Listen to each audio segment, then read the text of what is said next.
You know what this intro sequence needs? An epic fanfare. Roll it!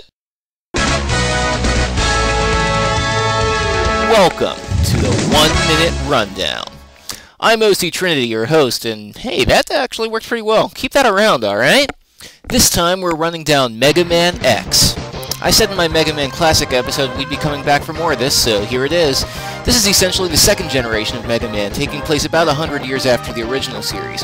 The core gameplay is similar. It is still a difficult platform where you attempt levels in any order and gain an ability from the bosses you defeat, and defeating all of them gains you access to the final set of levels where you'll take on one of the various incantations of this series' big bad, Sigma. What makes this one different is an emphasis on collecting permanent upgrades within levels, frequently including reusable energy tanks, defense upgrades, and other items that I can't make an easy blanket statement about. Multiple player characters are much more common too. There are 8 games I'll cover this episode, so let's get equipped and get to work. There's a recurring joke that in every Mega Man series, the first game sets the standard for gameplay mechanics, but it's the second where they really get fleshed out. This series is one of the few exceptions to the rule, in that it got everything right the first time. Intro stage followed by 8 levels in any order, followed by a few final levels, reusable energy tanks, heart tanks, armor upgrades that allow for some other new abilities. Yeah, it's all here, though admittedly that last one is a bit forced by pretty much requiring you to get 2 of them. I can think of one thing this game does that the others don't, and that's having a few levels change based on the order they're completed in, thanks to some environmental effects. But what this game definitely gets right is in the level and boss design.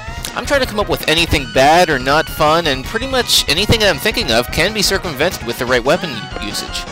Admittedly, a lot of the games in this series are similar, so if you're only going to pick one of them to play, well, then you're holding yourself back from some good games, but nonetheless, this one's my recommendation.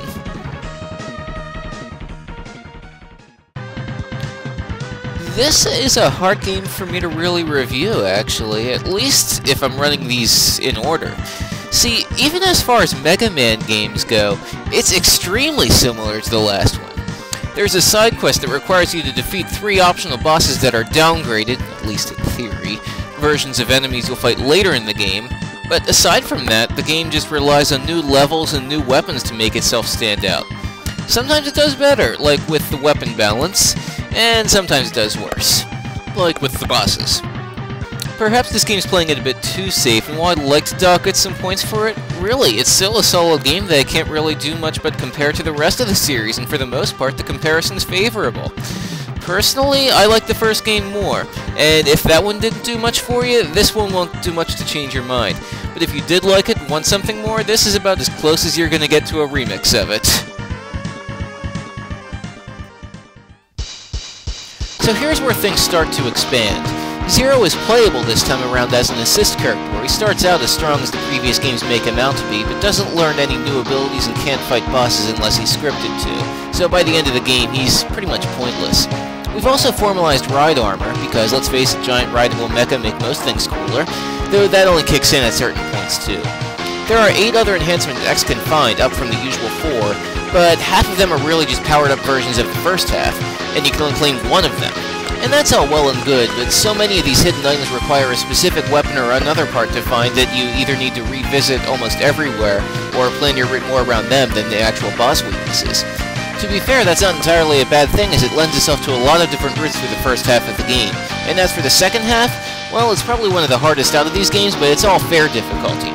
So, just to summarize, one of the more frustrating games in the series, but in the best possible way, making it also one of the most enjoyable. So aside from... Wait, that's not the right music! Look, yes, I know it's from this game, and yes, I know it's epic, but can we play the real music, please? Much better. Anyway, aside from the obvious change over to the PlayStation, there are a few noteworthy changes here that it's probably good that they kept for later games. For one, your basic weapon and your learned weapon are on 2 different buttons, something that really should have happened earlier. A much bigger change is that Zero is fully playable with a completely different style, relying on short-range combat and learning new techniques that require certain button combinations to use. It's great use of a new character, since aside from one late-game boss, they play exactly the same levels, and yet have a completely different feel to them.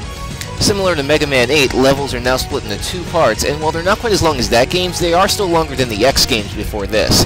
And the levels are fun and do a great job of each being different from each other, though there are a few cases where the first half of the level and the second half feel a bit too similar, and I could live without that hovercraft level.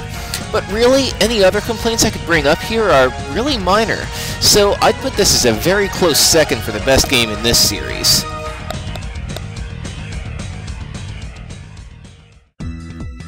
Unlike last time, there are a few attempts to make this one different from the predecessors that don't work as well. For one, there are 2 different sets of armor upgrades, but they can only be used as a complete set, so unless you feel like tracking down them all, and doing that's probably going to warrant revisiting a level, then they're really not worth much. A few other items feel like they're just encouraging high-level play or nothing at all. You can get some special items to equip if, and only if, you're doing well in a level. The game's on an artificial time limit that makes trying a different level if you couldn't get right the first time somewhat impractical. And while you can switch between using X or 0 between levels, considering the character you first pick, it's a huge advantage, and they gain some life and weapon energy separately. Most of the time you really won't want to. I can also think of enough cases of unfair level design that'll yield some pretty cheap deaths. I'm looking at you again, hovercraft level. Even though the mechanics are flawed, the game itself is usually still pretty fun to play, but to be fair, it's still in the lower tier within the series. We've already established now that this game concept works, so here we can look at just how much bad level design can kill a game. We've got a few areas that are flat out impossible to complete depending on which character you're playing as well as a few mini-bosses that seem to be among the hardest enemies in the game, including the bosses, and a few that are essentially dependent on random events. See, as the game progresses, some levels might or might not include some extra effects, supposedly the side effect of a worldwide virus, which range from mild to, oh dear god, make it stop! The levels usually have multiple paths through them, some of which lead to a different boss, usually one that just allows for more souls. The more souls you get, the more support items you can equip, and these support items are usually dropped by these rescuable Reploids scattered throughout the level. And annoyingly, they can be lost forever. Also, these other paths, no consistency on which path is which. The end result is a game that's about as unbalanced as a 6-month-old learning to walk. As a bit of trivia, this is the first game the usual series director had nothing to do with, and quite frankly, it shows. And over in this corner, we get an interesting case of how to transition from 2 dimensions to 3 in the wrong way, and comes especially flagrant when you remember Mega Man Legends pulled it off with some degree of success. The levels don't really seem to know what they're doing with 3D, and it manages to make some of the weapons near useless. Of course, adding 3D gameplay is only one of several poor design choices here. The most notable is that Mega Man X himself isn't even available at the start of the game, becoming unlockable about halfway through, and his replacement character, Axel, feels like a scaled-down version, with his unique ability of copying enemy forms being nearly useless. The rescue missions from last time are back too, and somehow it feels even easier for them to get killed off accidentally. And boss fights just drag on for far longer than they should. The fact is, this doesn't seem like a completely irredeemable game. It even brings a few features to the table that are good ideas, most notably a switch to a tag team system. But they're wrapped in such a terrible package that I really can't recommend this to anyone besides the people who just want to complete the series collection. Sorry, Capcom, try again. So how do you follow up from X7 with some credibility?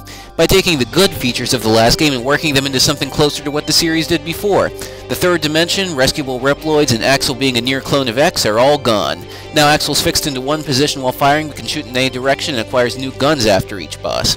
Also, playing 2 characters is refined more, taking a few elements from Capcom's tag-based fighting games.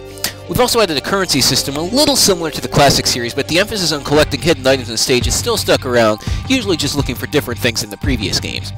The levels manage to have a different feel, but they accomplish this by making some of them break away from what you'd expect. We've got not 1 but 2 vehicle chase levels, one based more on puzzles and traps, one stealth mission, and so on. The levels it does well, it does really well, but the ones it doesn't are on the level design quality from the last 2 games. Overall, the game's worth looking at if you like the rest of the series, and the tag system is one idea I'm hoping gets used again in another game. And that's my take on Mega Man X.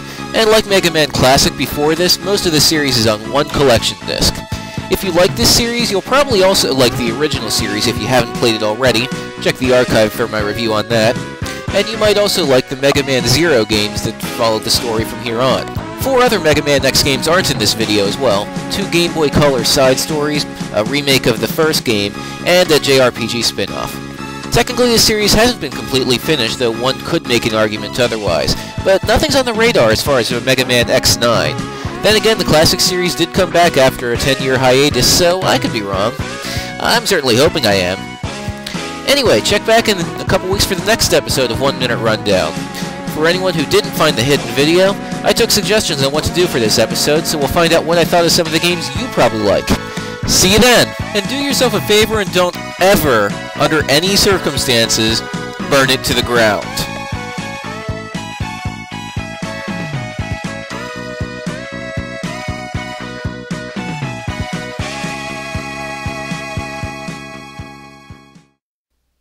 Okay, to explain my stinger and to show you how bad voice acting can get, I'm going to play a clip from Mega Man X7. But I'm going to warn you, it sounds a little like someone attempting but mostly failing to do an impression of Gilbert Gottfried after being force-fed scalding hot coffee, some of which spilled and probably burned more than just the inside of his mouth. If you think you can stomach that, then keep going. Oh, it's you that's causing my suffer. Then if I tear you to pieces, the pain will stop! Not can you hear me, Astro? Burn to the ground! Burn! Burn to the ground! Burn to the ground! Burn! Burn! Burn to the ground! Okay, that's enough, that's enough. Can we play something to cleanse your audio palette? Much better.